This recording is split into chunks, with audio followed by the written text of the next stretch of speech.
Hi everyone, welcome to you in my YouTube channel UPSC academy. तो आज के इस वीडियो में बात करेंगे नेशनल एजुकेशन पॉलिसी 2020। तो 2020 की जो नेशनल एजुकेशन पॉलिसी है, ये न्यू एजुकेशन पॉलिसी है जिसके बारे में हम बात करेंगे। तो इसके पहले की पॉइंट हम जान लेते हैं कि की पॉइंट इसके क्या हैं। देखिए, इस न्यू नेशनल एजुकेशन पॉलिसी 2020 को यूनियन कैबिनेट ने अप्रूव कर दिया है, मतलब इसको मंजूरी दे दी है। और ऐसा कब हुआ? ये 34 साल के बाद हुआ है। तो अब तक की ये थर्ड नेशनल एजुकेशन पॉलिसी है जिसके बारे में मैं बताऊंगा कि इससे पहले भी आपको कब कब आई थी। तो यहाँ पर जो है वो बहुत सारे चेंजेस हुए हैं। नेशनल जो आपका जो हमारा जो इंडियन सिस्टम है, काफ़ी चेंजेस आएंगे। और ये वो चेंजेस हैं जो बहुत ज़रूरी थे, और ये अब नहीं, ये आज से 40-50 साल पहले हो जाने चाहिए थे। क्योंकि हमारा जो रिसर्च डिपार्टमेंट है, या फिर हम बोल सकते हैं कि जो रिसर्च में जो हमारी अगर वर्ल्ड लेवल पे देखें तो बहुत सारी कमियां रही हैं, जिससे कि हम बहुत सारे चीज़ों में बहुत पीछे रह गए, जहां पर हमें बहुत सारे एडवांटेज मिल सकते थे। इसमें जो है वो स्कूल लेवल से कॉलेज लेवल तक की, मतलब पूरा एजुकेशन सिस्टम जो है उसको चेंज किया जाएगा इसमें। ठीक है, आप समझ गए। तो सिर्फ ये एक पर्टिकुलर क्लास के लिए नहीं, ये पूरा एजुकेशन सिस्टम है जो इंडिया का, उसकी हम बात कर रहे हैं यहाँ पर। अब यहाँ पर देखिए, ये third major revamp framework of education है।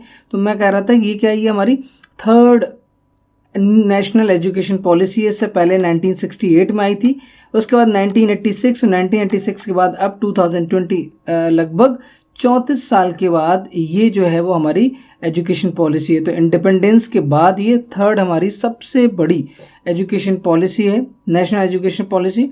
अब हम बात करते हैं कि इसमें देखिए, इसमें क्या स्टेप्स लिए गए कि ministry of human resource development, तो ये अभी तक पूरा एजुकेशन सिस्टम इसके अंडर में था, तो इसको रीनेम कर दिया। क्या बना दिया इसको? Ministry of education. क्या कर दिया? Ministry of education. तो ministry of human resource and development को रीनेम कर दिया मिनिस्ट्री ऑफ एजुकेशन में। अब हम बात करते हैं कि पब्लिक स्पेंडिंग। अब इसमें क्या, देखिए अभी तक लगभग जो है वो अराउंड लेस देन 2%, तो आप 2% के आसपास जो है वो जीडीपी का, जो हमारी जीडीपी है उसका 2% के आसपास जो है वो एजुकेशन पर खर्च होता था, जो हमारी इंडिया की एजुकेशन है पूरा नेशनल लेवल पे। अब ये जो एजुकेशन है, अब इसमें इन्होंने कितनी रेज कर दी है, इसको जो है वो 6% जो है वो बना दिया गया है। कितना? 6%। इसमें जो इन्होंने कहा है कि 6% हम इस पर खर्च करेंगे। ठीक है, अब ये कैसे होगा कैसे नहीं होगा, ये आगे की बातें हैं। इसमें बहुत सारी मतलब क्रिटिसिज्म भी होगा, बहुत सारी खामियां भी होंगी, तो उसके बारे में हम बाद में बात करेंगे सेपरेट वीडियो में। क्योंकि हर पॉलिसी की कुछ ना कुछ तो ड्रॉबैक होते ही हैं, तो उस पर भी बात होनी चाहिए। ठीक है, जिससे कि हम उन ड्रॉबैक्स को सही कर पाएं।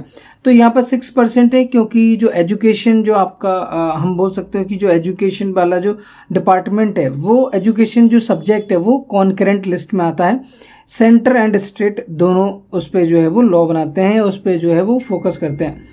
अब हम बात करते हैं कि देखिए इसमें बहुत ज़्यादा इंपॉर्टेंट पॉइंट ये है कि जो एनुअल एग्जाम्स होंगे वो आपके अगर आप देखें जो प्री स्कूल वाला जो अभी तक होता था, जो आप बोल सकते हो कि प्री नर्सरी, इस तरह के जो क्लास 3 क्लासेस होती थी वो, और 1 और 2, तो 1+2 और जो पहले की 1 से पहले की जो 3 क्लासेस हैं उनमें आपको जो है वो तब तक कोई भी टेस्ट इसमें नहीं होगा, कोई भी टेस्ट इसमें नहीं होगा।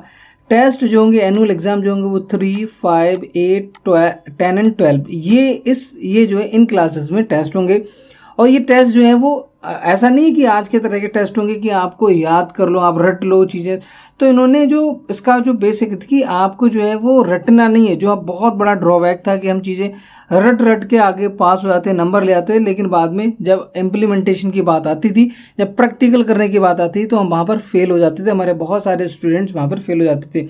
तो इन्होंने जो फोकस किया है वो एनालिटिकल रीजनिंग, मतलब एनालिसिस बोल सके, या एनालिटिकल पार्ट जो होता है उस पर फोकस किया है, क्रिटिकल थिंकिंग पे फोकस किया है, और कॉन्सेप्चुअल क्लैरिटी पे। तो कॉन्सेप्चुअल क्लैरिटी जितनी ज़्यादा होगी उतने ज़्यादा आप अच्छे से रिसर्च कर पाओगे किसी भी सब्जेक्ट को लेकर। ठीक है, किसी भी टॉपिक को लेकर। अब हम बात कर रहे हैं कि देखिए इसमें जो टारगेट है गवर्नमेंट का वो क्या है कि यूनिवर्सलाइजेशन करना है एजुकेशन को pre school to secondary level. 100% इसमें ग्रॉस एनरोलमेंट रेशियो चाहते हैं ये 2030। तो इनका ये टारगेट है कि 2030 तक जो है वो हमारा 100% ग्रॉस एनरोलमेंट रेशियो हो जाना चाहिए। अब यहाँ पर हम बात कर रहे हैं कुछ और चीज़ों की। यहाँ पर आपको वोकेशनल एजुकेशन भी स्टार्ट हो जाएंगी क्लास 6 विद इंटर्नशिप, ठीक है, क्लास 6 विद इंटर्नशिप। तो इसमें आपको म्यूजिक वगैरह ये सारी चीज़ें कंपलसरी हो जाएंगी, ठीक है। तो आप उनकी भी जो है उन सब्जेक्ट को भी पढ़ सकते हैं अगर आपका इंटरेस्ट है उसमें।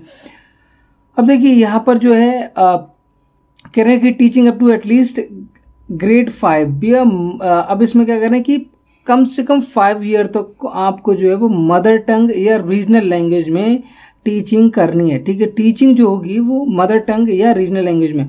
अब क्या है कि कोई भी लैंग्वेज को इम्पोज नहीं किया जाएगा किसी भी स्टूडेंट पर। अगर उस पर्टिकुलर एरिया की लैंग्वेज कोई और है तो उस लैंग्वेज में, मतलब रीजनल लैंग्वेज में, वो उस बच्चे को उन स्कूल्स में पढ़ा सकते हैं, ठीक है। ये एडमिनिस्ट्रेशन पर डिपेंड करेगा।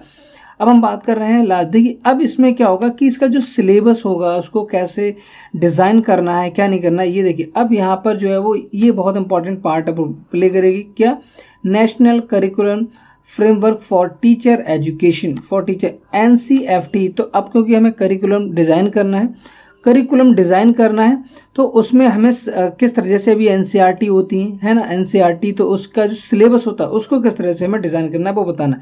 Will be formatted by national council for teacher education NCTE in consultation with NCERT। जो अभी की जो बुक्स होती हैं उनके कंसल्ट जो पूरा डिपार्टमेंट है, बोर्ड है, उसके कंसल्टेशन में पूरा सिलेबस जो है वो डिज़ाइन किया जाएगा, ठीक है। तो ये की पॉइंट से अब मैं चलता हूँ बैकग्राउंड पे, ये ऐसा क्यों हुआ, ठीक है। तो देखिए इस पॉलिसी के लिए गवर्नमेंट ने लगभग जो है वो 2 लाख सजेशंस को इंक्लूड किया है, क्योंकि इससे पहले, क्योंकि ये तो बहुत पहले से चल रहा है, 2016, 17, 18 और ये 20 हो गया, तो काफ़ी दिनों से चल रहा है इसके बारे में। अब इसमें सजेशन जो हैं वो मांगे गए हैं लोगों से, तो उसमें लगभग 2.5 लाख ग्राम पंचायत ने यहाँ पर सजेशन दिए हैं, 6600 ब्लॉक्स ने, और 6000 जो है वो अर्बन लोकल बॉडीज जो हैं उन्होंने यहाँ पर सजेशन दिए। और अगर हम डिस्ट्रिक्ट की बात करें तो 676 डिस्ट्रिक्ट से ये पूरे सजेशंस आए, लगभग 2 लाख सजेशंस। अब यहाँ पर ये जो देखिए 2 कमेटीज़ बहुत इंपॉर्टेंट हैं, क्योंकि कमेटीज़ बहुत इंपॉर्टेंट होती हैं किसी भी पॉलिसी को फॉर्म करने के लिए। अब यहाँ पर एक कमेटी जो आपको याद रखना है, committee for evolution of new education policy, ये किसके अंडर में थी, लेट Shri TSR Subramanian, former cabinet secretary, ठीक है। तो इनके अंडर में ये कमेटी बनी थी। और एक कमेटी और है, उसको आपको याद रखना है, दूसरी committee draft national education policy was constituted under the chairmanship of eminent scientist Padma Bhushan doctor के कस्तूरी रंगन। तो यहाँ पर आपको याद रखना, ये 2 नेम बहुत बड़े नेम हैं, इनको याद रखना है इस पॉलिसी से रिलेटेड, इनका बहुत बड़ा रोल है इसमें, ठीक है। अब हम बात करते हैं, देखिए इस पूरे सिस्टम में हुआ क्या है कि जो 10+2 सिस्टम जो हमारा अभी तक हुआ करता था, क्यों क्या होता था कि हमारा 10+2 का जो सिस्टम था उस सिस्टम को इन्होंने कम्प्लीटली क्या कर दिया है, रिप्लेस कर दिया है, क्या रिप्लेस कर दिया है। और इसको जो है वो किस फॉर्मेट में कर दिया, 5+3 5+3+3+4, ठीक है। Curricular structure corresponding to the ages, तो जो हमारा 5 है वो 3 to 8 की एज में होगा और 8 to 11 की एज में ये वाला होगा। और ये अभी इसके नेम है वो मैं अगली स्लाइड में आपको बताता हूँ, ठीक है। तो आपको यहाँ पर पता होना चाहिए कि 10+2 सिस्टम को चेंज करके 5+3+3+4 कर दिया गया, ठीक है। नेक्स्ट स्लाइड पे चलते हैं। तो नेक्स्ट स्लाइड में देखिए, यहाँ पर अगर आप देखेंगे तो ये आपकी जो है मिडिल स्टेज है, ये आपकी जो है वो आप बोल सकते हो कि सेकेंडरी स्टेज है। इसमें हम 11th और 12th करते थे, ठीक है, ये वो वाला पार्ट है। यहाँ पर हम क्लास 1 से लेके 10 तक करते थे, क्लास 1 to 10। और क्लास 1 से पहले जो नर्सरी वगैरह थे वो यहाँ पर हमारे हो गए थे फाउंडेशन स्टेज। अब इस पॉलिसी को चेंज करके क्या कर दिया गया, देखिए यहाँ पर फाउंडेशन की जो कोर्स है उसको 2 साल और बढ़ा दिया गया, क्लास 1 और 2 को भी इंक्लूड कर दिया गया है यहाँ पर, ठीक है। तो फाउंडेशनल स्टेज में यहाँ पर क्या होगा, देखिए यहाँ पर बहुत ज़्यादा जो किंडरगार्टन वाला नहीं होता है कि आपको बहुत ज़्यादा एक्टिविटीज़ पर फोकस, क्योंकि यहाँ पर टेस्ट वगैरह अब तो एनुअल एग्जाम होने ही नहीं है, तो आपको बहुत सारी एक्टिविटीज़ कराई जाएंगी, आपको बहुत सारे बार मतलब बोल सकते हो कि प्ले कराए जाएंगे, तो उसके ज़रिए आपको सिखाने की कोशिश की जाएगी कि आप जो है लर्न करें देख कर और खेल कर कूद कर, है बहुत ज़्यादा लोड बच्चे पर नहीं दिया जाएगा। उसके बाद जो नेक्स्ट प्रिपरेटरी स्टेज है, ये पहले नहीं हुआ करती थी, ये हमारी क्लास 3 to 5 है। तो मैंने अभी आपको बताया था कि किस किस क्लास में आपके एग्जाम हो, 3, 5, 8 और 10th 12th ये एग्ज़ाम होंगे, और उसके बाद और किसी उसमें एग्ज़ाम नहीं होंगे। तो इसमें फोकस करेंगे प्ले को, डिस्कवरी को फोकस करेंगे। यहाँ पर activity based and interactive classes classroom learning होगा यहाँ पर, ठीक है। इंटरेक्टिव जैसे वहाँ पर को आपस में कोई बातचीत करा रहे हैं ना, वो आपको जो है वो ग्रुप डिस्कशन करा रहे हैं, या फिर इस तरह की चीज़ें जो हैं वो नहीं, कोई एक पर्टिकुलर टॉपिक दिया है उसमें आपको बोलना होगा, तो ये आपकी प्रिपरेटरी स्टेज है। अब यहाँ पर नेक्स्ट हम बात करेंगे मिडिल स्टेज की, जो आपकी क्लास 6 to 8 होगी, 6, 7, 8, 3 ईयर की होगी, 5+3+3+4 हुआ करता था। यहाँ पर जो है वो आपको एक्सपेरिमेंटल लर्निंग होगी, बहुत सारी प्रैक्टिकल्स इसमें इंक्लूड किए जाएंगे, साइंस होगा, मैथमेटिक्स होगा। अब यहाँ पर जो है वो आप बहुत सारे आपको सब्जेक्ट्स मिल जाएंगे। देखिए यहाँ पर नहीं, अगर आप देखें क्लास 3 to 5 नहीं है, यहाँ पर डिस्कवरी बेस्ड बहुत सारे, मतलब अगर बुक्स भी होंगी तो उसमें बहुत सारी इमेजेस होंगी, तो उसके थ्रू आपको और प्ले टाइप का होगा, ठीक है। अब यहाँ पर जो है वो एक्सपेरिमेंट, जो हमारी मिडिल स्टेज है, यहाँ पर हमारी एक्सपेरिमेंट आप बोल सकते हो कि एक्सपेरिमेंटल लर्निंग होगी। तो आपको एक्सपेरिमेंट से रिलेटेड बहुत सारी एक्टिविटीज़ कराई जाएंगी। साइंस में मैथमेटिक्स होगा, इसमें आर्ट्स है, सोशल, मतलब और सब्जेक्ट इसमें इंक्लूड कर देंगे धीरे धीरे, ठीक है। तो ये हो गया। अब आपकी सेकेंडरी स्टेज जो है, अब इसको इन्होंने 4 ईयर्स का कर दिया, 9 to 12 कर दिया। यहाँ पर आप जो है वो देखिए आप बोल सकते हो मल्टी डिसिप्लिनरी स्टडी। तो यहाँ पर आप जो है वो एक पर्टिकुलर सब्जेक्ट ले सकते हो, उसमें आपकी स्टडी, आपका बहुत ज़्यादा इंटरेस्ट है, उस पर बहुत फोकस कर सकते हैं, उसमें आप आगे जा सकते हैं।